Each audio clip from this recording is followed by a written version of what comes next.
sempat viral, ASN wanita yang melarang tetangganya beribadah di rumah di Kota Bekasi, Jawa Barat meminta maaf. Setelah dimediasi pemerintah kota, kedua pihak sepakat berdamai. Bersama saya, Reni Arumsari, Anda menyaksikan Sindo Sore.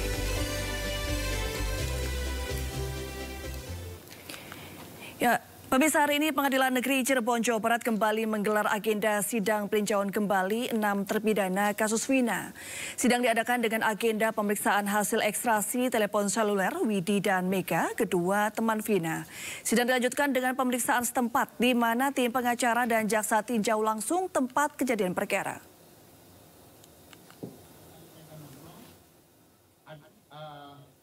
Eki dan Vina lewat dan mereka melakukan pelemparan itu di sini. Widi dan Mega memiliki riwayat percakapan dengan Vina sesaat sebelum peristiwa tragis menimpa Vina dan Eki.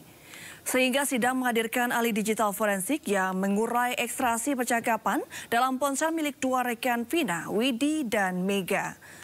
Setelah bukti ekstraksi dihadirkan, sidang dilanjutkan di tempat kejadian perkara atau sejumlah lokasi yang telah disebutkan dalam berita acara pemeriksaan. Salah satunya adalah Jembatan Talun di Cirebon, Jawa Barat. Di tempat inilah Vina dan Eki ditemukan dalam kondisi mengenaskan pada 2016 silam.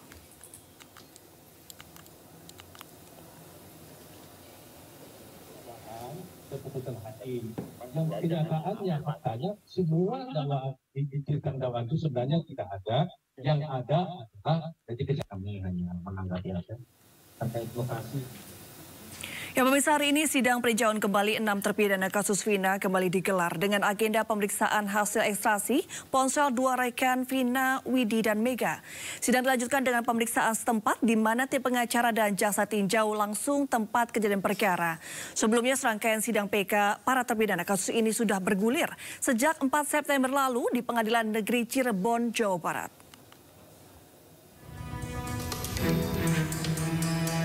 Sidang PK 6 terpidana kasus Vina digelar kembali hari ini. Ahli digital forensik dihadirkan guna mengurai ekstraksi percakapan dalam ponsel Widi dan Mega. Seperti diketahui, Widi dan Mega memiliki riwayat percakapan sesaat sebelum peristiwa tragis yang dialami Vina. Sidang hari ini juga beragendakan menyimak keterangan saksi di tempat kejadian perkara di Jembatan Talun, Cirebon, Jawa Barat. Pada sidang sebelumnya di tanggal 23 September, kuasa hukum terpidana kasus pembunuhan Vina dan Eki menghadirkan 6 saksi ahli. Ke-6 saksi ahli ini terdiri dari 3 ahli pidana, sementara 3 lainnya masing-masing merupakan ahli kecelakaan lalu lintas, kedokteran forensik, dan ahli mata. Salah satu ahli pidana yang dihadirkan adalah Profesor Muzakir. Dalam sidang PK ini, Guru Besar Hukum Pidana UII ini menyebut bahwa dalam penanganan kasus Vina, mulai dari tingkat pengadilan negeri hingga Mahkamah Agung, banyak proses yang tidak sesuai dengan hukum acara pidana. Muzakir pun menyebut semestinya Majelis PK mempertimbangkan hal ini, terutama terkait pembuktian yang membuat para terpidana mendapat hukuman berat. Sidang PK tanggal 23 September juga menghadirkan ahli kecelakaan lalu lintas Yuspan Zaluku. Dalam persidangan, Yuspan meyakini bahwa Vina dan Eki murni mengalami kecelakaan tunggal di flyover Talun. Yuspan mempertanyakan penetapan kematian dari polisi yang awalnya sebagai kecelakaan tunggal berubah menjadi pembunuhan. Berbagai pengakuan juga terungkap dalam rangkaian sidang PK terpidana kasus Vina sebelumnya. Di antaranya pengakuan saksi kunci kasus pembunuhan Vina, Dede Riswanto. Dalam persidangan, Dede mengaku diarahkan oleh Ibtu Rudiana saat memberikan berita acara pemeriksaan kasus Vina pada 2016 lalu. Sehingga ia menyampaikan permintaan maafnya kepada 6 terpidana. Mereka mengaku mendapatkan penganiayaan dan perlakuan tak manusiawi dari oknum kepolisian setelah ditangkap. Tim Liputan iNews melaporkan. Ya, kita beralih ke informasi lain, pemirsa. Kasus tewasnya 7 remaja di Kali Bekasi terus bergulir. Saat ini 17 anggota polisi sudah diperiksa Propam Polda Metro Jaya.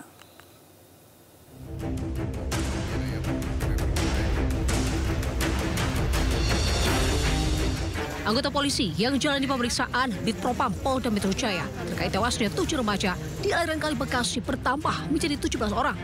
Namun, hasil pemeriksaan belum bisa diumumkan apakah ada dugaan pelanggaran kode etik atau tidak, lantaran penyelidikan masih berlangsung. Sementara 10 orang yang berada di lokasi kejadian juga masih menjalani pemeriksaan. Berdasarkan pemeriksaan remaja yang diamankan, mereka menggunakan kode pesta ulang tahun untuk melakukan aksi tawuran. Kode ini digunakan agar tak dicurigai keluarganya saat pamit. Yang 10 itu 7 masyarakat yang diamankan dan ada yang diselamatkan juga itu diperiksa, dan 3 tersangka. 3 tersangka yang bawa senjata tajam yang saat ini disidik oleh Polres Metro Bekasi itu juga diperiksa. Jadi total ada 27. Sebelumnya, 5 jasad korban yang sudah teridentifikasi, tim forensik diserahkan ke keluarga untuk dimakamkan. Kelima jasad yang semuanya masih berusia 15 tahun adalah Vino Satriani, Muhammad Farhan, Rizky Ramdan, Reski Dwi Cahyo, Rido Darmawan. Seluruh jasad berhasil dicocokkan identitasnya berdasarkan tes DNA, data gigi, dan ciri fisik sesuai data dan keluarga. Di Jakarta, Tim Liputan, Ayus melaporkan. Ya, kita ke info berikutnya pemirsa. Setelah sempat viral, ASN wanita yang melarang tetangganya beribadah di rumah di Kota Bekasi, Jawa Barat meminta maaf. Setelah dimediasi pemerintah kota, kedua pihak sepakat berdamai dan menyatakan yang terjadi saat itu hanya kesalahpahaman saja. Sudah jauh.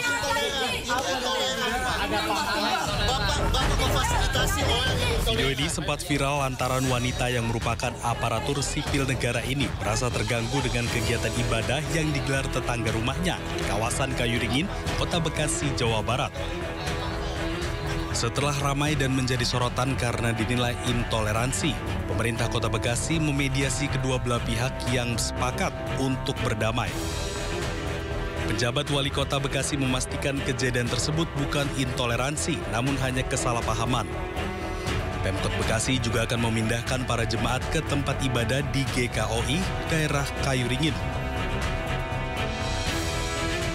Tentu kita semua sudah menyepakati kaitan dengan tempat ibadah itu harus melalui sesuai dengan ketentuan peraturan perundangan yang diatur dalam SKB nomor 8 dan nomor 9 antara Mendagri dengan Menteri Agama. Kalau polemik ini memang karena izin tersebut sudah habis ya Pak? Apa bagaimana Pak?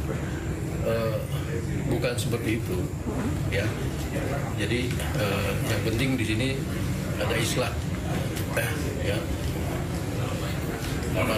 Sudah ada kesepakatan, kesepahaman di antara para pihak, jadi untuk beribadah sesuai dengan ketentuan peraturan. Sementara itu, Mas Riyati, ASN yang memprotes ibadah di rumah tetangganya, memohon maaf atas tindakan dan ucapannya yang kurang berkenan. Dan pendeta yang menggunakan rumah untuk beribadah memaafkan Mas Riyati dan menerima ibadah bersama jemaat di rumahnya pindah ke GKOI Kayuringin. Saya, Mas Riyati, atas nama pribadi dan keluarga pada kesempatan kali ini menyampaikan permohonan maaf atas tindakan dan ucapan kepada pemerintah Kota Bekasi, kepada masyarakat Kota Bekasi, khususnya masyarakat di lingkungan tempat tinggal saya, dan kepada Bapak Joni, kepada Ibu Pendeta, beserta jemaatnya, atas tindakan dan ucapan yang kurang berkenan. Kami memaafkan Ibu, saya sangat bersyukur kalau ini boleh terjadi, dan sekali lagi kami memaafkan dan menyerahkan Ibu Mas Riyati itu kepada pemerintah. Sebelumnya, viral seorang ibu yang merupakan seorang aparatur sipil negara di pemerintah Kota Bekasi mempertanyakan izin tempat ibadah yang dilakukan di sebuah rumah tinggal persis di sebelah rumahnya.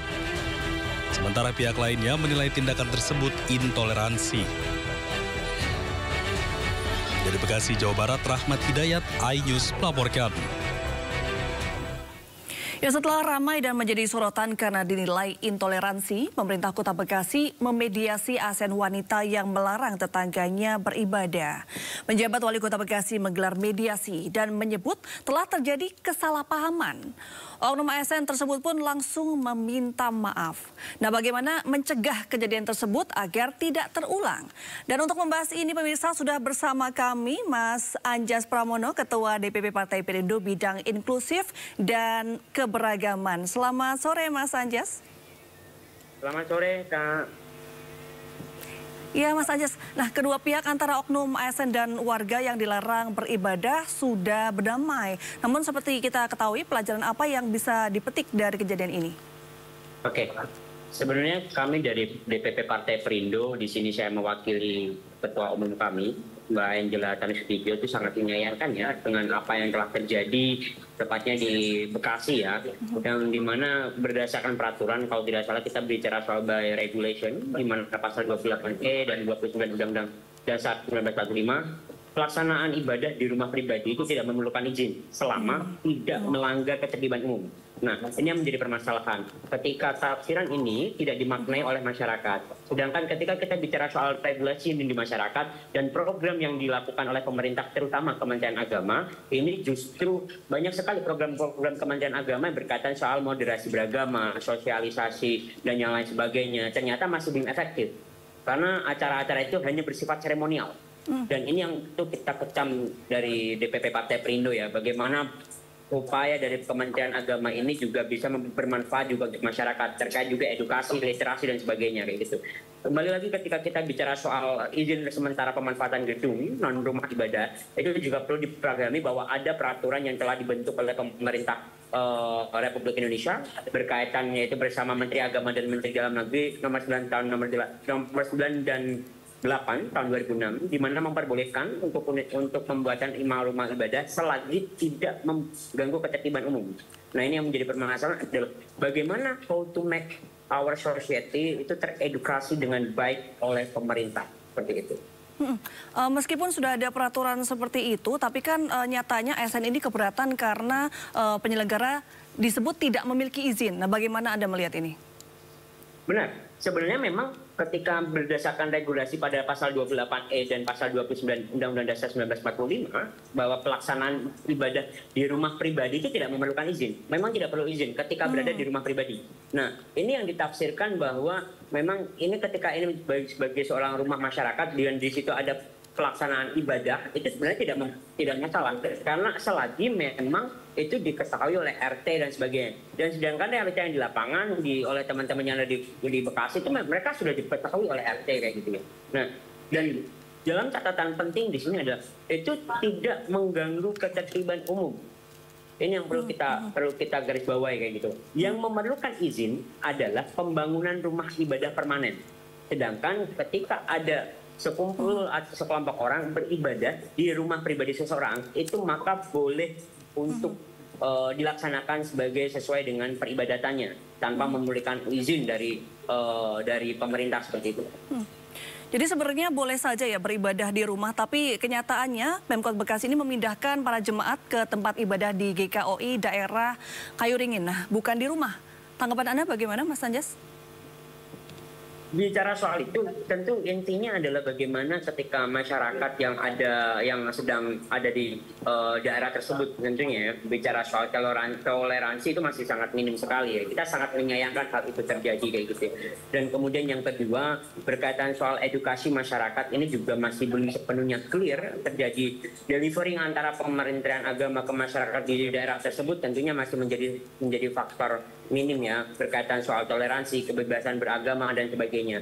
Nah, ini artinya apa? Ada yang tidak beres dalam bagaimana kita atau pemerintahan Kementerian Agama dalam mensosialisasikan moderasi beragama. Kami mencatat banyak sekali alokasi anggaran yang diberikan oleh Kementerian Agama untuk melakukan sosialisasi berkaitan moderasi beragama. Lalu pertanyaannya adalah outputnya mana? Ketika hal-hal seperti ini masih sering terjadi. Kanwil-kanwil Kementerian Agama di wilayah, di provinsi bahkan di kabupaten itu banyak sekali alokasi anggaran untuk moderasi beragama. Nah, kembali seperti yang saya katakan di awal, bahwa acara-acara tersebut masih belum efektif. Kenapa? Karena masih bersifat seremonial. FGD dan sebagainya. Jadi tidak menyentuh ke akar rumput di elemen masyarakat. Nah, ada pihak yang menyebut kalau kejadian ini bisa terjadi karena ini merupakan sebuah kesalahpahaman. Anda setuju nggak, Mas Anjas, kalau ini sebuah kesalahpahaman? Saya sangat sepakat ketika hal ini menjadi kesalahpahaman, artinya misconception dari regulasi, karena regulasi yang sudah pemerintah berikan itu sudah clear ya, bahwa untuk beribadah itu di rumah pribadi itu memang tidak memerlukan izin. Akan tetapi yang memerlukan izin adalah ketika kita pembangunan rumah ibadah dan bersifat permanen, itu yang perlu kita garis bawahi. Dan upayanya adalah hal ini juga harus dilakukan penyelesaian konflik ini berkaitan lewat dialog. Nah, perlu kita ingat bahwa di beberapa daerah kita hampir semuanya sudah ada FKUB, Forum Kerukunan Umat Beragama. Nah, disinilah peran penting pemerintah untuk mengkawal toleransi dari berbagai sektor ini yang ada di masyarakat. Gitu. Kalau untuk kedepannya agar hal-hal serupa tidak terulang kembali, bagaimana nih langkah antisipatif pemerintah atau pihak terkait supaya tidak terulang kembali? Melakukan evaluasi secara besar-besaran berkaitan program yang bernama moderasi beragama, bahwa elemen-elemen masyarakat itu ternyata masih belum sepenuhnya tersentuh.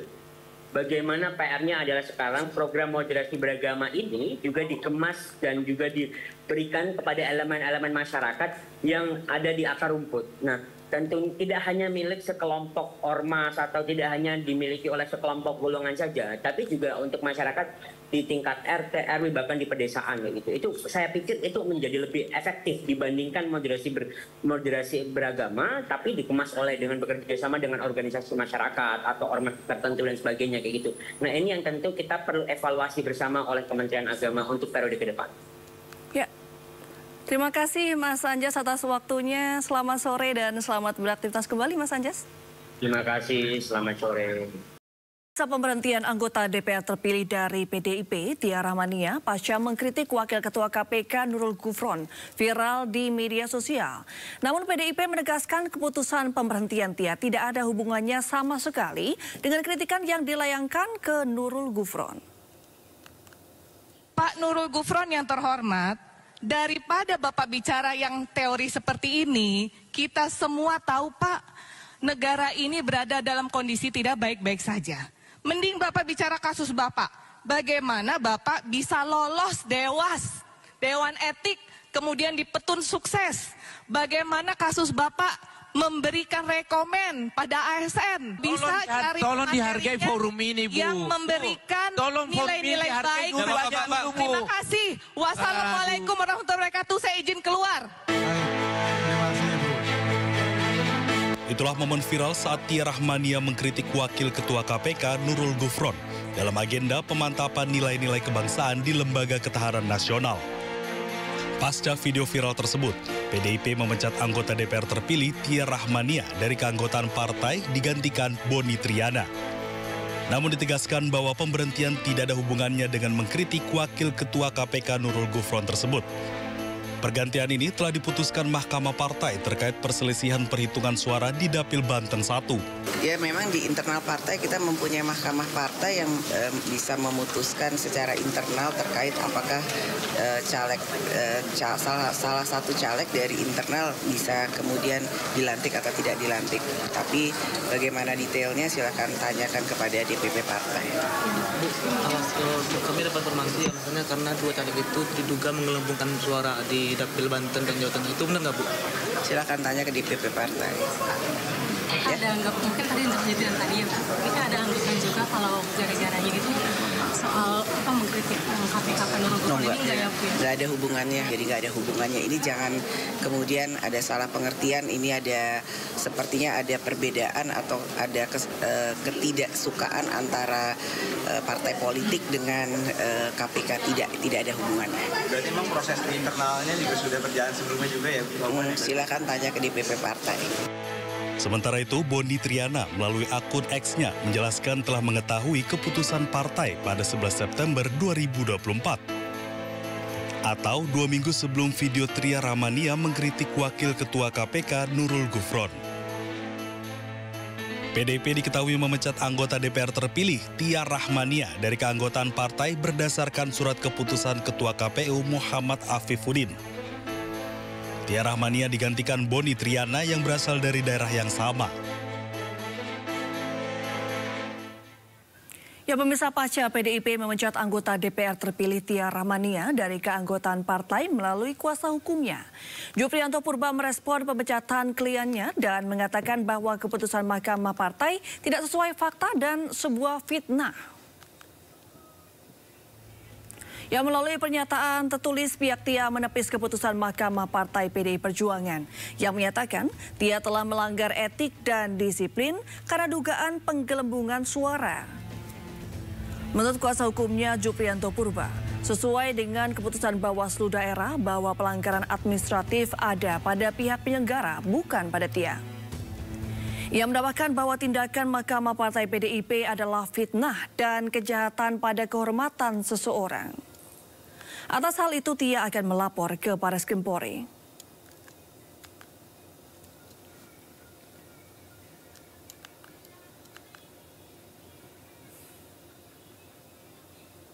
Sementara itu, Ketua DPP PDI Perjuangan Puan Maharani mengungkap rencana pertemuan Ketum PDI Perjuangan Megawati Soekarno Putri dan Ketum Partai Gerindra Prabowo Subianto. Menurut Puan, komunikasi intens terjalin. Terkait dengan masalah kabinet, karena kami masih fokus dengan pelantikan tanggal 1 Oktober, pelantikan anggota DPR tanggal 1 Oktober. Untuk pertemuan dengan Pak Prabowo, seperti yang sudah disampaikan, tetap dalam komunikasi yang intensif. Dan apakah akan menempatkan salah satu kader atau tidak, kita tunggu saja.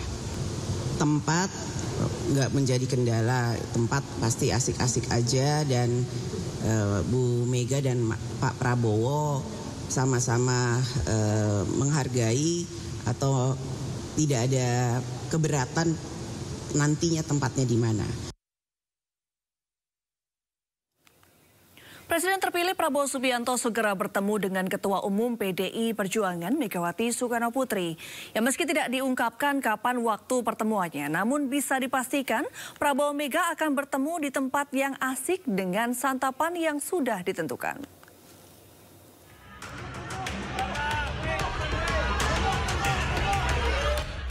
Presiden terpilih Prabowo Subianto diagendakan segera bertemu dengan Ketua Umum PDI Perjuangan Megawati Soekarno Putri. Hal itu disampaikan Ketua DPP PDI Perjuangan Puan Maharani. Pertemuan keduanya berdasarkan komunikasi yang telah dijalin antara Partai Gerindra dan PDI Perjuangan secara intens. Menurut Puan, Prabowo dan Megawati akan bertemu di sebuah tempat yang asyik, meski belum ada kepastian kapan waktunya. Insya Allah akan segera kita adakan pertemuan antara Ibu Mega dengan Pak Prabowo dalam waktu yang timingnya tepat. Timing tepatnya itu kapan sih Mbak, kalau boleh tahu? Karena ini jadi saling tunggu-tungguan ya? Ya nggak saling tunggu-tungguan kan, beliau berdua mempunyai jadwal yang sama-sama sibuk. Namun kita sudah bicara juga bersama-sama yang bisa saya sama-sama pahami, beliau berdua sama-sama berkeinginan untuk saling bertemu. Ketemunya di mana Bu rencananya? Di tempat yang asik. Hal pertemuan Prabowo dan Megawati juga dikonfirmasi oleh Ketua Harian Partai Gerindra Sufmi Dasko. Bahkan Dasko memastikan santapan yang akan disediakan untuk pertemuan Prabowo Megawati sudah ditentukan. Sebenarnya begini, komunikasi sudah dijalankan, tetapi kemudian masalah tanggal, masalah tempat, ini juga masih dipastikan karena masing-masing saling mencocokkan. Yang pasti soal makanan sudah ditentukan, itu aja. Oke? Sebelumnya, Prabowo Subianto dan Megawati Soekarno Putri disebut-sebut akan mengadakan pertemuan sebelum pelantikan Presiden dan Wakil Presiden terpilih pada 20 Oktober mendatang. Dari Jakarta, Tim Liputan iNews melaporkan. Ya, pemirsa, pertemuan Megawati dan Prabowo hanya menunggu waktu. Apa yang akan dibahas? Sudah bersama kami Wasekjen Partai Gerindra Bapak Andi R. Wijaya, juru bicara PDI Perjuangan Bapak Seno Bagaskoro, dan pengamat politik Bapak Nyarwi Ahmad. Selamat sore Bapak-bapak. Selamat sore Pak Reni. Selamat sore Mbak Reni.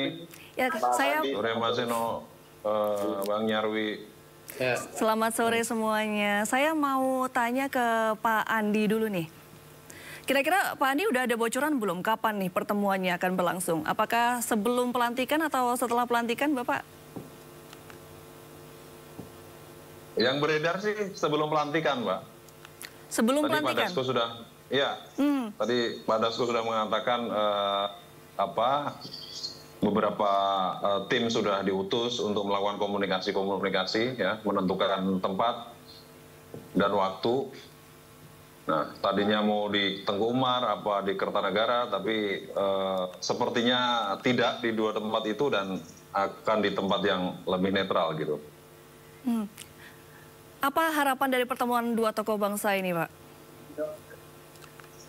Harapannya ya harus ada ultimate goal ya. Ini kan dua tokoh, dua presiden, ya, pemimpin partai besar, ya, sama-sama memiliki sejarah panjang dalam perpolitikan Indonesia, bahkan pernah berkoalisi. Ya, Pak Prabowo ini kan koalisi pertama dengan PDIP tahun 2009. Jadi itu menjadi backbone komunikasi. Ya, bagaimanapun juga Ibu Mega ini memiliki pengalaman yang panjang, baik memimpin partai maupun memimpin negara. Dan Pak Prabowo pun juga saat ini menjelang pelantikan ini memerlukan beberapa ilmu-ilmu, masukan-masukan, juga dorongan-dorongan ya, dalam melakukan percepatan pembangunan ke depan. Tentunya kan Ibu Mega ini tidak hanya sekedar pemimpin atau mantan presiden, tapi beliau juga guru bangsa ya, yang memiliki pengalaman panjang dalam mengelola negara. Jadi itu backbone pertemuannya seperti itu, Mbak. Bahwa nanti ada misalnya bergabung di pemerintahan atau saling memberikan dukungan dalam bentuk lain, itu soal setelah itu. Gitu. Tapi yang paling penting adalah ini kan semangatnya konsolidasi nasional. Ya. Pak Prabowo ini selalu mengedepankan gotong royong, persatuan nasional. Itu yang paling penting. Gitu. Jadi di depan tadi saya sudah mengatakan bagaimana latar belakang Ibu Mega, Pak Prabowo ya. Ini yang dan DNA Gerindra ini kan dekat dengan PDIP ya. Tadi saya sudah katakan pertama kali koalisi di Pilpres 2009. Padahal kalau mau oportunis waktu itu kan Pak SBY incumbent. Gitu. Jadi kalau gabung udah pasti masuk pemerintahan Pak SBY. Tapi kan enggak. 2012 juga demikian. Pak Prabowo dorong Jokowi, yakinkan Ibu Mega agar dorong Pak Jokowi untuk gubernur DKI misalnya. Jadi itu yang menjadi backbone komunikasi. Saya kira itu sih, Mbak. Pak Andi, kalau selain silaturahmi dan sharing session seperti yang Pak Andi tadi sebutkan ya, apakah pertemuan ini akan menjadi ruang negosiasi nih dan sekaligus kompromi kepentingan ekonomi politik? Kompromi atau negosiasi nanti di perjalanan diskusi ya. Jadi kalau itu kan tergantung prinsipal. Nah, prinsipalnya dalam hari ini kan Pak Prabowo dan Bu Mega. Nah, bagaimana negosiasi, kemudian kemudian tawar-menawar seperti apa, itu kan nanti prinsipal yang menjalankan gitu. Tapi semangatnya dilandasi dari tadi gitu. Jadi masing-masing ini memiliki DNA yang dekat dalam politik gitu. Yang berikutnya adalah tantangan ke depan ini kan tidak ringan juga gitu. Jadi problem-problem atau tantangan-tantangan yang muncul ini pasca pelantikan ini kan nggak mudah juga. Karena itulah itu yang nanti akan menjadi tema. Jadi masukan dari Bu Mega ini kan sangat berguna sekali bagi modal kepemimpinan Pak Prabowo ke depan. Bahwa nanti terjadi negosiasi atau tidak, itu tadi di depan sudah saya katakan pasti ya mungkin aja bisa terjadi atau mungkin tidak gitu. Jadi kan itu kan sesuatu yang unpredictable bagi kita yang tidak terlibat dalam pertemuan langsungnya gitu. Prinsipalnya kan Ibu Mega dan Pak Prabowo ya. Tentunya kalau kita memprediksi bisa saja terjadi. Itu sih. Nah itu kalau tadi itu respon dari Pak Andi dari Gerindra. Nah sekarang dari Pak Seno nih dari PDIP. Kira-kira tujuannya apa nih pertemuan ini? Apakah akan ada negosiasi atau hanya pure silaturahmi? Silakan Pak Seno. Ya, satu yang harus saya rasa menjadi catatan penting bahwa Pak Prabowo dan Bu Mega ini sama-sama tokoh bangsa, politisi yang ini kelasnya sudah dekat. Beliau berdua ini kan lahir di kancah politik nasional pasca dan selama proses reformasi berlangsung. Sehingga mengarungi sejarah politik bangsa itu saya rasa sudah banyak pengalaman yang dilalui baik bersama maupun di dalam posisi yang diametral dalam konteks pilkada maupun pemilu pilpres. Jadi saya rasa pengalaman panjang ini mengantarkan beliau berdua ke tokoh yang saya kira sudah bukan level kaleng-kaleng lagi. Maka dalam konteks itu saat beliau berdua ada rencana untuk bertemu akan menjadi terlalu dangkal, terlalu shallow kalau kita menganggap ini sebagai pertemuan yang transaksional politik saja. Artinya hanya urusan bagi-bagi jabatan, hanya urusan bagi-bagi kursi menteri, hanya urusan hal-hal yang sifatnya itu pertukaran kekuasaan. Saya rasa beliau berdua sangat paham bahwa mengelola negara ini bukan seperti mengelola deal-dealan proyek. Jadi tentu dalam konteks ini saat beliau berdua punya rencana untuk bertemu, pasti beyond itu. Bagaimana menghadapi tantangan ke depan, saya sepakat. Bagaimana dalam konteks misalnya suasana kebatinan politik kita saat ini, MPR mencabut berbagai peristiwa masa lalu TAP MPR kepada mantan presiden kita. Ada Bung Karno di sana yang kami punya satu kepentingan jelas tentang ideologi Bung Karno, yang itu TAP MPR tahun 66 dihapus oleh Majelis Permusyawaratan Rakyat. Lalu bagaimana tidak lanjut dalam konteks tersebut, dalam konteks kenegaraan dan konstitusi. Buat kami berbagai persoalan itu penting. Lalu bagaimana kebijakan ke depan bisa berpihak kepada rakyat. Bu Mega baru saja pulang dari Rusia beberapa waktu yang lalu, bicara di depan forum rektor di Rusia untuk bicara tentang tantangan AI. Nah, bagaimana dalam konteks itu nanti kemudian Indonesia akan mampu thriving di sana. Nah, dalam konteks itu kita harus memahami bahwa Ibu Mega dan Pak Prabowo kan juga sesama ketua umum partai. Satu PDI Perjuangan, satu Gerindra. Komunikasi selama ini berjalan baik secara kelembagaan dari dua partai ini. Pilkada ini jadi satu contoh bahwa dari 545 daerah yang kita menggelar pilkada, lebih dari 9% PDI Perjuangan bekerja sama dengan Partai Gerindra. Jadi buat kami dalam konteks demokrasi yang sehat, pertemuan antara ketua partai, pertemuan antara tokoh bangsa ini adalah sesuatu yang positif dan tidak bisa direduksi maknanya hanya sebagai pertemuan politik transaksional. Kalau kami pandangannya di situ. Oke, kalau boleh berandai-andai nih Pak Seno, Gerindra dan PDIP ini kan memiliki ideologi yang sama. Nah, apakah mungkin kalau ada tawaran, PDIP menerima tawaran bergabung ke pemerintah? Ya, kalau bicara ideologi harusnya semua partai politik berpijak pada ideologi yang sama, yaitu Pancasila kalau di Indonesia.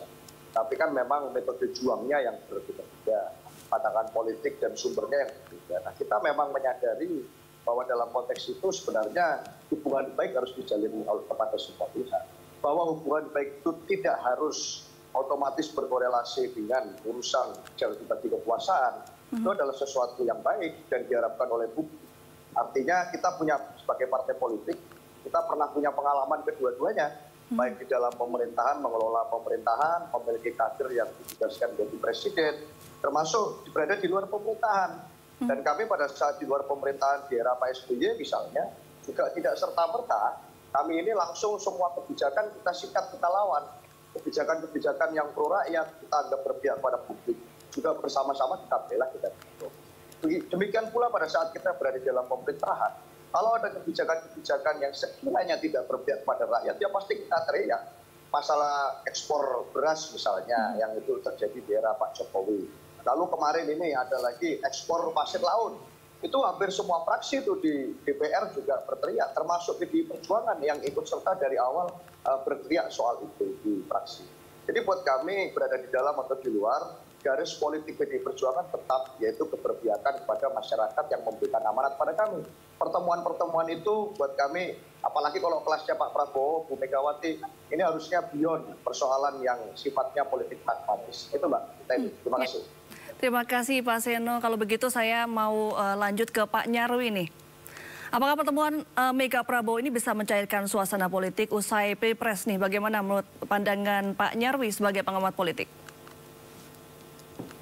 Ini saya melihat Pilpres itu udah cair lama. Artinya tidak harus menunggu pertemuan Bu Mega Pak Prabowo gitu ya. Karena elit-elit di kita itu saya lihat mudah cair ya. Dan proses kompetisinya juga berlangsung cukup fair ya, walaupun banyak kritik-kritik di sana. Tapi saya mau membacanya begini ya. Pertanyaannya kan, apakah pertemuan ini hanya bagi-bagi kursi? Kira-kira kan gitu yang orang menunggu. Karena itu mengindikasikan apakah PDI Perjuangan itu akan masuk dalam kabinetnya Prabowo Gibran gitu apa tidak, dalam artian eksekutif, pemerintahan di eksekutif. Kalau menurut saya saya bisa agak optimis mengatakan bahwa pertemuan ini nggak bakalan itu bagi-bagi kursi kalau seandainya itu ada pertemuan kan gitu. Karena tadi itu kalau pertemuan Bu Mega dengan Pak Prabowo seandainya itu dilakukan, dan itu nanti prediksi saya juga akan kemungkinan besar terjadi. Kalau hanya sekedar ya pembicaranya bagi-bagi kursi, itu sama persis menurunkan kelasnya Bu Mega dan PDI Perjuangan, dan sekaligus menurunkan kelasnya Pak Prabowo gitu ya sebagai presiden elek dan ketua umum Gerindra. Jadi pertemuan yang saya kira saya setuju tadi disampaikan Bung Andi dan juga Mas Zeno ya, itu ini pertemuan punya makna banyak gitu ya. Yang pertama jelas ya, saya lihat ya Indonesia ini kan butuh kepemimpinan politik, dan yang kita sudah lewat pemilu dan Pak Prabowo terpilih kan gitu sebagai presiden. Nah tetapi Indonesia juga butuh demokrasi yang harus dijaga bersama-sama kan gitu. Nah saya kira Pak Prabowo, Bu Mega itu punya konsep sama-sama tentang demokrasi. Kalau partai ini juga sama-sama punya genetik yang sama, istilahnya Mas Andi tadi ya, atau banyak kemiripan ya dalam basis ideologi maupun karakter keorganisasian, saya kira itu tidak ada terlalu banyak gap gitu ya dari partai ini. Ini kan seperti partai yang bersaudara saya lihat. Ya bedanya adalah yang satu sedang terpilih punya presiden gitu, yang satunya kebetulan kemarin mencalonkan presiden, calonnya tidak menang, itu saja. Tapi tidak ada persoalan dengan basis ideologi dan hal-hal yang terkait dengan warna ya, karakter politik kepemimpinannya, tidak ada saya lihat gitu. Nah di sini yang dugaan saya gitu, pertemuan nantinya itu akan lebih bagus ya kalau misalnya membahas hal-hal yang sifatnya substantif ya, tidak hanya sekedar bagi-bagi kursi. Dan itu dugaan saya akan tidak ada pembicaraan itu ya, karena itu akan mendegradasi ya atau menurunkan kelas dari Bu Mega, kelas Pak Prabowo, dan kelas PDI Perjuangan, dan termasuk kelas Gerindra sebagai partai pemenang kan gitu. Pemenang dalam artian presiden ya, pilpres ya, kalau pileg tentu saja nomor 3 ya di situ. Tetapi yang saya maksudkan di sini ada saya kira dugaan-dugaan ya, misalnya gini dah, pembicaraan terkait dengan komitmen kebangsaan ke depan, bermain atau ruang bermain dalam berdemokrasi. Kalau misalnya PDI Perjuangan gitu mengawal misalnya di parlemen, dan tentu begini ya, PDI Perjuangan itu kalau seandainya anggap saja ya ada yang mengatakan skeptis ya, tergoda kemudian masuk kabinet dan terkooptasi oleh Prabowo, saya kira PDI Perjuangan akan rugi besar juga. Kenapa? Karena simbol demokrasi ya, yang termasuk simbol-simbol suara pinggiran, yang orang bahkan bisa mengatakan suara-suara di luar pemerintahan, kalau dibahasakan, diekstrimkan, suara oposisi gitu, itu tidak terwadah yang selama ini itu kalau kita lihat PDI Perjuangan itu kalau di luar itu dapat insentif elektoral juga besar, karena harapan publik juga besar terhadap PDI Perjuangan sebagai partai yang merepresentasikan suara-suara yang tidak terakomodasi itu kan gitu. Nah saya kira PDI Perjuangan tidak akan bunuh diri juga dalam tanda petik ya, kemudian dengan gegabah gitu melakukan politik yang kemudian meninggalkan atau menjaga jarak atau terjaga jaraknya dengan masyarakat. Jadi dugaan saya tidak akan itu dilakukan gitu ya. Dan tentu kita berharap ya bahwa pihak-pihak di luar pemerintahan, kalau tidak dikatakan oposisi, itu harus ada untuk menjaga gitu, memberikan masukan-masukan kritis gitu kalau itu diperlukan suatu saat oleh Pak Prabowo. Kenapa? Karena Pak Prabowo ini kan daya tariknya kuat sekali ya, sehingga jangankan partai yang menjadi pemenang yang bergabung, partai-partai yang kemarin tidak ada dalam koalisi Indonesia Maju itu kan dengan mudah juga ya untuk dirangkul ya. Dan ini kemudian kalau terjadi istilahnya konsentrasi yang terlalu tinggi, gemuk gitu ya, itu saya kira membahayakan Pak Prabowo itu sendiri gitu ya dalam mengawal pemerintahannya. Karena pemerintahan yang sukses itu kan juga pemerintahan tidak hanya punya visi yang bagus, tidak hanya dapat legitimasi yang kuat, tetapi juga terselenggara secara demokratis untuk menjaga keberimbangan dan kepercayaan masyarakat. Kan gitu.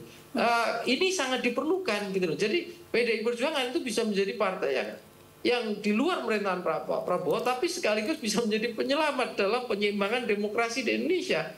yang itu di masa pemerintahan Pak Prabowo akan menjadi, saya kira menjadi sorotan. Kenapa? Karena di era pemerintahan yang sedang berlangsung ini yang akan habis, itu kan banyak kritik terkait demokrasi, ya, terkait akuntabilitas kebijakan regulasi, ya, dalam banyak hal seperti itu, ya, sehingga muncul istilah-istilah yang seringkali disampaikan teman-teman dari PDI Perjuangan itu autokratik legalism, misalnya gitu, untuk tidak mengatakan sudah pada fase yang katakanlah gejala yang mengarah ke arah otoritarianisme.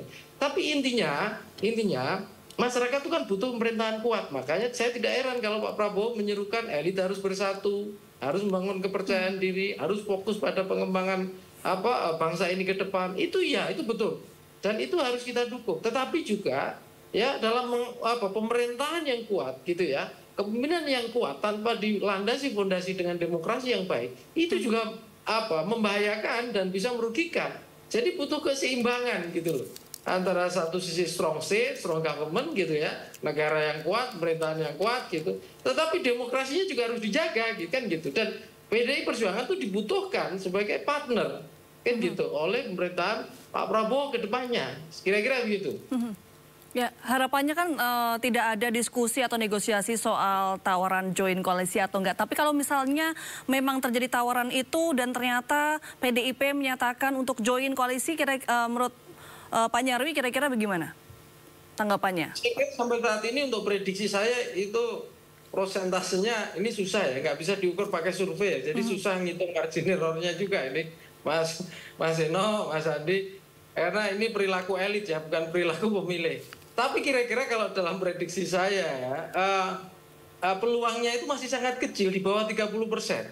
Ya, kenapa? Ada visi besar yang dibawa oleh masing-masing. Ada mimpi besar juga, ya. Ada cita-cita besar yang itu tidak hanya dikorbankan kepentingannya sesaat hanya dengan bergabung dalam atau dapat kursi kan gitu. Saya kira itu tidak akan menjadi pertimbangan Bu Mega dugaan saya, dan juga teman-teman di pimpinan DPP PDI Perjuangan. Dan saya kira Gerindra dan Pak Prabowo itu tidak hanya sayang Bu Mega, pasti sayang pada PDI Perjuangan juga, dan itu dipandang sebagai aset juga yang sangat berharga gitu dalam mengawal menjaga pemerintahannya ke depan 5 tahun mendatang kan gitu. Jadi kalau ditanya itu sampai hari ini ya, dalam pendapat saya itu peluangnya masih sangat kecil. Meskipun bisa jadi ada misalnya orang-orang yang dipandang dekat gitu ya oleh misalnya dengan PDI Perjuangan atau dengan Mega, mungkin ditawari di jabatan itu mungkin, tetapi tidak akan mungkin secara institusional menurut saya dalam sampai saat ini pendapat saya ya, PDI Perjuangan itu mengorbankan idealismenya ya, kemudian mimpi besarnya hanya dengan transaksi politik jangka pendek. Ya itu menurut saya dia tidak mengorbankan. Jadi kira-kira 30% ya Pak kemungkinannya PDIP untuk bergabung ke koalisi. Nah Pak Nyarwi tadi menyatakan demikian. Kalau menurut Pak Andi bagaimana nih tadi tanggapan dari Pak Nyarwi? Hanya 30% peluangnya kira-kira PDIP untuk join koalisi. Jadi begini. Pemahamannya kalau Pak Prabowo itu mengajak organ-organ masuk untuk membantu menjalankan pemerintahan itu bukan berarti untuk menjinakkan. Nah itu dulu, Pak Prabowo tidak ada berpikiran seperti itu. Nah jadi misalkan nih partai politik, misalnya PDIP atau Golkar, ini kan partai-partai senior semua. Sebelum Gerindra ada, beliau-beliau ini sudah ada partai-partai ini. Mereka kan paham mengelola negara. Ormas misalkan.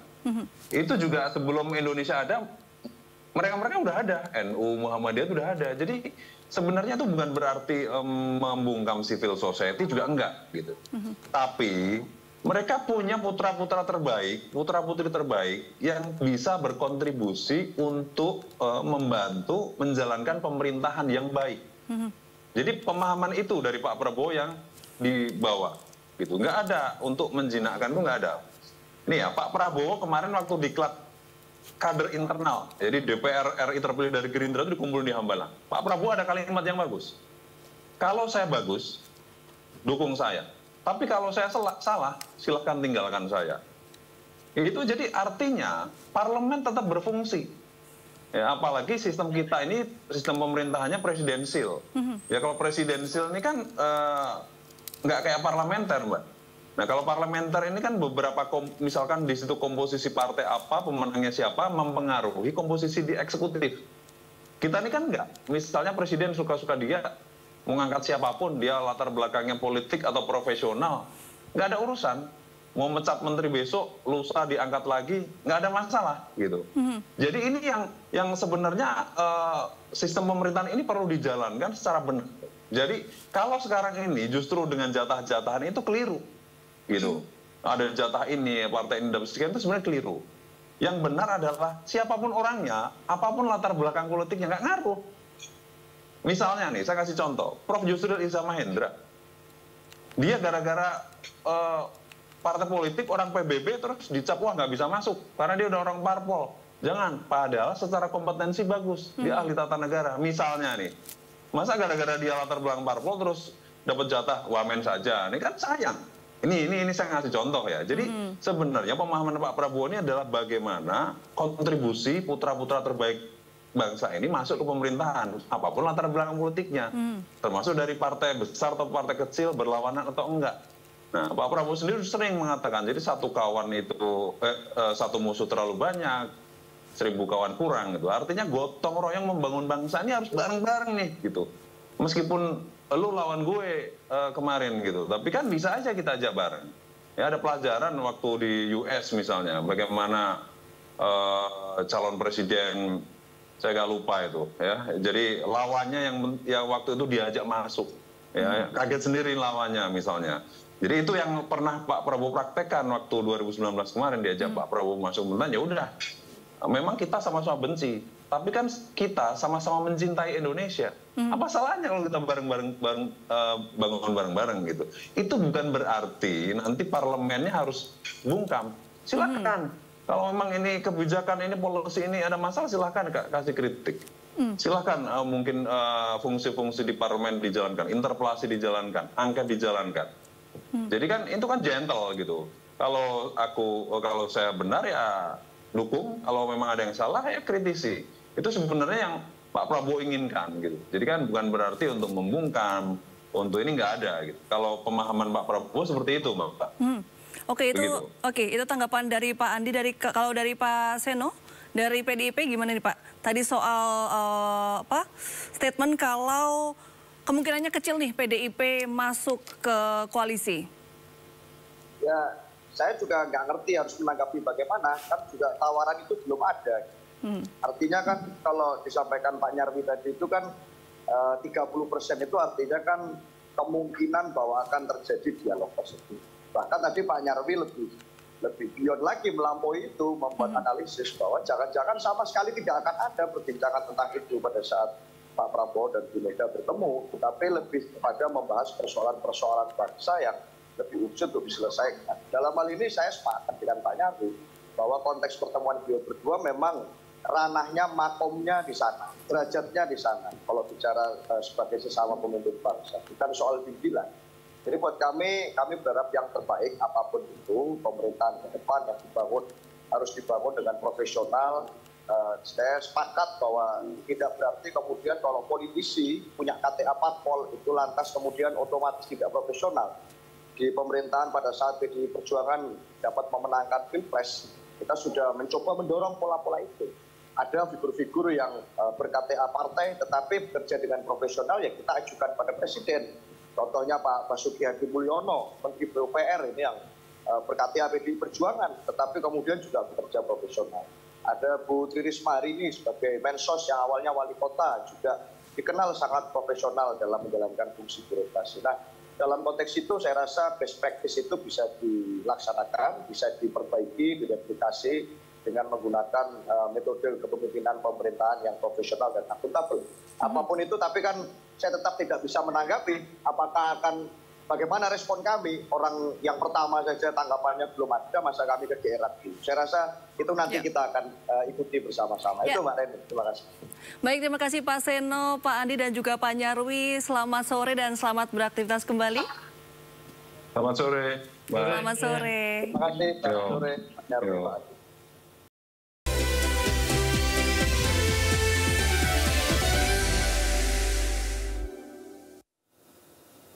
Pemirsa, Anda masih menyaksikan Sindo Sore. Yang mendekati pelantikan calon presiden dan wakil presiden terpilih Prabowo Gibran 20 Oktober mendatang, bongkar pasang kabinet gemuk terus dikebut. Selain bocoran sejumlah menteri dari lulusan Taruna Nusantara, perombakan di kementerian juga santer terdengar.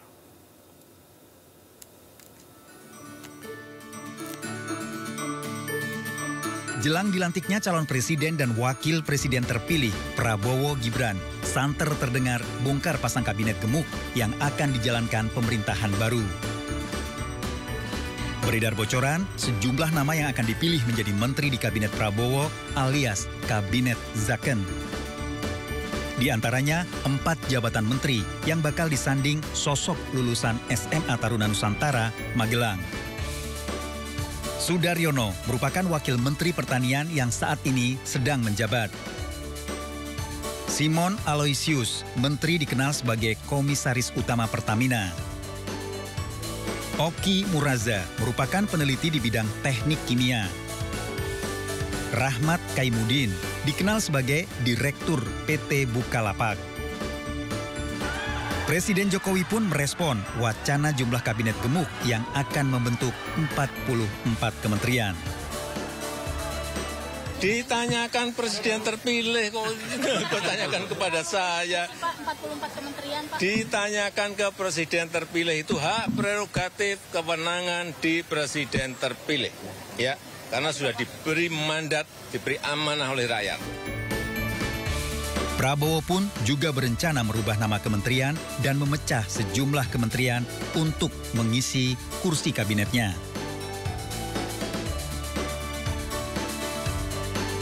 Dengan wacana 44 kementerian, artinya akan ada penambahan 10 pos kementerian dibanding kabinet Presiden Jokowi yang berjumlah 34 kementerian dalam 2 periode. Tim Liputan iNews melaporkan. Ya, pemirsa, menghabiskan masa jabatan presiden yang tersisa kurang dari 1 bulan, Jokowi menyambangi masyarakat di sejumlah kota di Provinsi Kalimantan Timur. Sejak berkantor di IKN mulai pertengahan bulan ini, Presiden Joko Widodo melakukan kunjungan kerja di sejumlah kabupaten di Provinsi Kalimantan Timur. Di Kabupaten Berau, Jokowi meninjau Pasar Sanggam dan melihat perkembangan pelayanan RSUD Dr. Abdul Rifai. Saat meninjau Pasar Sanggam, Jokowi mengungkapkan kekagetannya dengan sambutan meriah masyarakat. Pertama kali saya ke Kabupaten Berau. Saya sangat kaget sekali antusias masyarakat di sini karena mungkin ya baru pertama kali. Tapi yang saya senang, saya cek tadi harga-harga di pasar semuanya pada harga yang baik, harga yang bagus, harga yang stabil. Usai mengunjungi Pasar Sanggam, Jokowi melanjutkan kunjungan ke RSUD Abdul Rifai. Jokowi mengatakan telah berbicara dengan Presiden terpilih untuk memastikan pembangunan RSUD Abdul Rifai tetap dilanjutkan, termasuk memastikan terjaminnya pasokan listrik untuk rumah sakit ini. Selain di Kabupaten Berau, sebelumnya Jokowi juga menyapa ratusan siswa SMK Negeri 1 Tanah Grogot, Kabupaten Pasir. Di sini Jokowi membuat games berhadiah sepeda. Saat mengunjungi gudang Bulog Kabupaten Pasir, Jokowi menyampaikan permintaan maaf kepada masyarakat. Saya adalah manusia yang tidak sempurna, penuh dengan kekurangan, penuh dengan kebodohan, penuh dengan kekilapan. Pada kesempatan ini saya mohon maaf yang sebesar-besarnya. Apabila ada kesalahan, kekilapan, kekurangan dalam saya membuat kebijakan-kebijakan untuk rakyat. Dari Kabupaten Pasir dan Berau, Kalimantan Timur, Tim Liputan iNews melaporkan.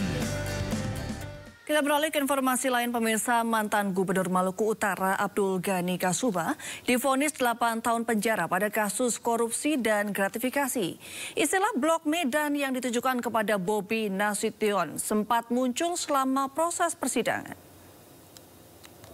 Dengan pidana penjara selama 8 tahun dan denda sejumlah 300 juta rupiah dengan ketentuan apabila denda tersebut tidak dibayar maka diganti dengan pidana kurungan selama 5 bulan Mantan Gubernur Maluku Utara Abdul Ghani Kasuba divonis 8 tahun penjara oleh Pengadilan Negeri Ternate, Maluku Utara. Terdakwa suap dan gratifikasi diwajibkan membayar uang pengganti 100 miliar lebih dan 90.000 US dollar.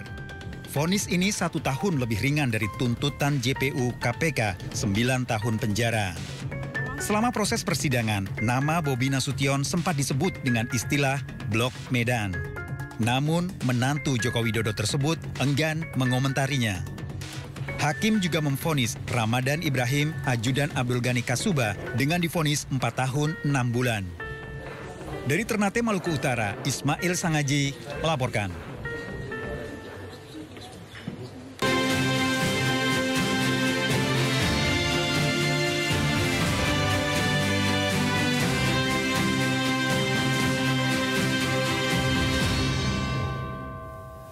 Kita ke informasi Pilkada pemirsa. 3 paslon kepala daerah Jakarta berebut memenangkan suara warga Jakarta. Mulai dari bernostalgia di lokasi syuting Sidul Anak Sekolahan hingga mengumbar janji akses internet gratis dan kredit mesra.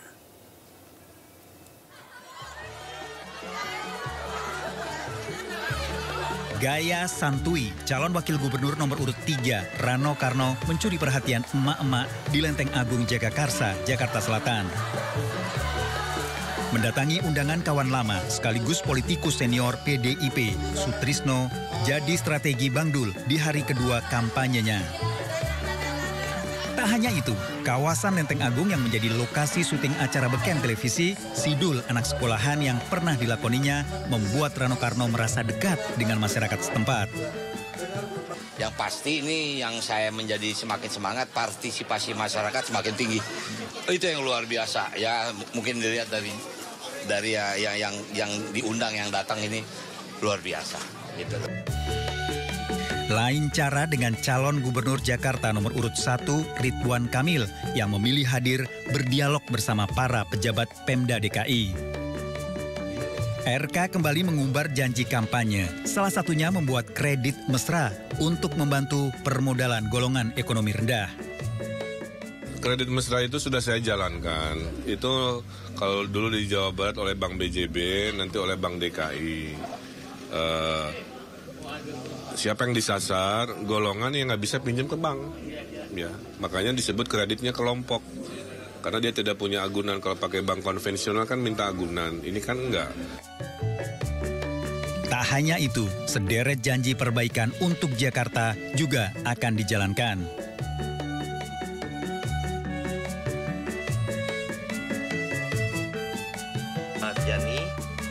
Wakil Gubernur Jakarta dari jalur independen, Kun Wardana Abioto, juga kembali menebar janji memberi akses internet gratis di setiap rumah warga. Jadi RT/RW kita menginginkan semua rumah bisa terkoneksi internet minimal 100 Mbps. Dan kita sudah buat kajian, kita akan menggratiskan itu. Dengan adanya akses internet gratis, Kun meyakini masyarakat dapat berkarya lebih kaya tanpa harus meninggalkan rumah, sekaligus mengurangi kemacetan dan polusi udara Jakarta. Diharapkan janji-janji kampanye bukan ajang sekedar menarik suara belaka. Dari Jakarta, tim liputan iNews melaporkan. Pemirsa, calon wakil gubernur Jakarta nomor urut 3 Rano Karno alias Bang Dul menyapa warga di Kelurahan Kamal, Kalideres, Jakarta Barat. Pada kesempatan itu Rano Karno menjadikan pelebaran jalan serta peningkatan insentif RT/RW hingga dasawisma. Kedatangan sosok yang akrab disapa Bang Dul itu disambut meriah dan antusias oleh warga setempat. Dalam kunjungannya, Rano Karno menyerap aspirasi warga dan menyampaikan sejumlah program yang akan dijalankan apabila diberi amanah memimpin Jakarta.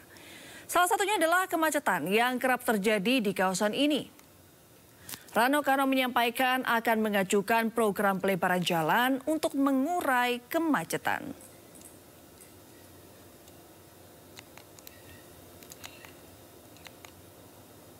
Artinya begini, ini bukan pembuatan jalan baru ya. Di sini ada jalan tapi terasa kecil. Di sini kan tol. Nah untuk tol itu besar, penyeberangan nggak ada, cuma 3 meter. Jadi itu terasa macet. Itu kan berarti buat apa gunanya tol kalau masyarakat tidak terbantu. Insya Allah tinggal melakukan pelebaran, bukan jalan baru. Untuk mengetahui informasi terkini terkait agenda kampanye RK Suswono, paslon nomor urut 1, kami telah terhubung dengan rekan Ismalia yang tengah berada di agenda kampanye RK Suswono. Ya, rekan Ismalia, apa agendanya kali ini dan seperti apa suasananya di sana?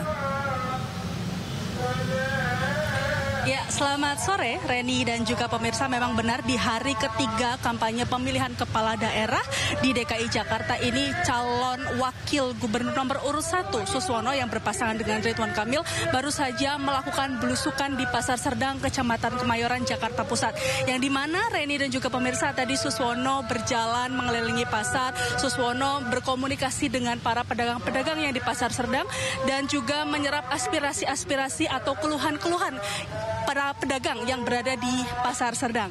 Reni dan juga pemirsa, tadi juga kami sempat berbincang dengan Bapak Suswono dan menyampaikan bahwa ternyata di Pasar Serdang para pedagang ini banyak berkeluh kesah karena di Pasar Serdang ini mempunyai lokasi yang unik, yakni ada pedagang yang berjualan di luar dan juga ada pedagang yang berjualan di dalam. Namun, Reni dan juga pemirsa, tadi Bapak Suswono menyampaikan bahwa para pedagang yang berada di pasar di dalam, di Pasar Serdang, yakni menyampaikan keluhan-keluhan bahwa pembeli tidak mau memasuki Pasar Serdang karena sudah membeli bahan baku di depan atau yang berjualan di depan Pasar Serdang maksud kami. Dan juga tadi Suswono menyampaikan bahwa melihat kondisi bangunan di Pasar Serdang ini juga dirinya nanti ketika terpilih menjadi gubernur atau dan wakil gubernur DKI Jakarta ini nantinya akan merevitalisasi Pasar Serdang Kecamatan Kemayoran, Jakarta Pusat. Reni dan juga pemirsa, perlu diketahui tidak hanya belusukan yang menjadi strategi kampanye dari pasangan Ridho ini, namun juga ada beberapa strategi, yakni menemui para Gensi sehingga terciptanya kampanye yang penuh dengan riang gembira dan juga terhindar dari hoaks-hoaks. Reni dan juga pemirsa, perlu diketahui juga ini pasangan Ridho juga mempunyai strategi, yakni dokter keliling yang ditempatkan di balai RW masing-masing yang nantinya akan dibiayai penuh oleh Pemprov DKI Jakarta jika nantinya pasangan nomor urut 1 Ridho ini terpilih menjadi gubernur dan wakil gubernur DKI Jakarta. Sementara itu Reni dan juga pemirsa kembali ke studio. Ya, terima kasih Ismalia atas laporan Anda. Selamat bertugas kembali.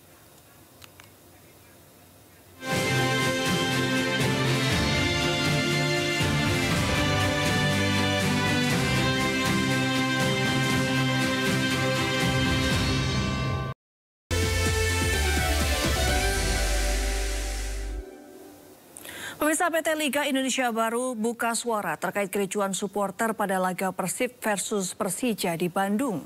PT LIB memberi rekomendasi agar manajemen Maung Bandung memberi sanksi internal kepada oknum yang memicu kericuan.